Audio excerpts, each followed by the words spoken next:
Olá, tudo bem com você? A gente vai concluir a nossa série de meditações sobre o primeiro capítulo do Evangelho de João.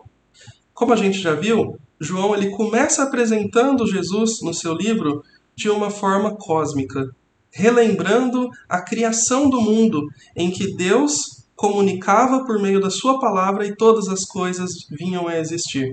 E essa palavra de Deus, João está trazendo aqui como o próprio Jesus Cristo.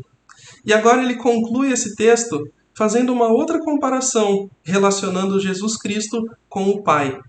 Veja só, ele diz no versículo 18 que ninguém jamais viu a Deus, mas o Deus unigênito que está junto do Pai o tornou conhecido. Ele começa dizendo então que ninguém jamais viu a Deus.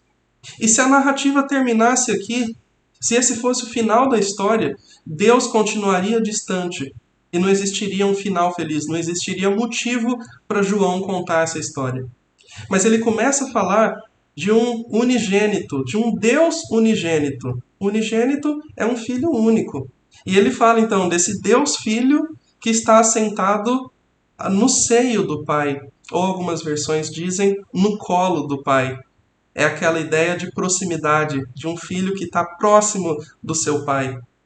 No começo, João usa a imagem de um rei e a sua palavra, o seu decreto, para mostrar a relação entre o pai e o filho, entre Deus e Jesus Cristo. Mas agora, João vai usar a imagem de um pai e um filho sentado no seu colo. São duas formas de dizer exatamente a mesma coisa. Então, João quer deixar bem claro que o homem que ele conheceu, afinal de contas, ele foi um dos 12 apóstolos que andou com Jesus Cristo, e ele está mostrando que esse homem, ele não era um homem comum. Ele era um homem distinto de Deus, mas que ao mesmo tempo era o próprio Deus. Esse é um conceito difícil de entender, mas é super importante de aceitar para que a gente possa sim compreender a mensagem do Evangelho, essas boas notícias.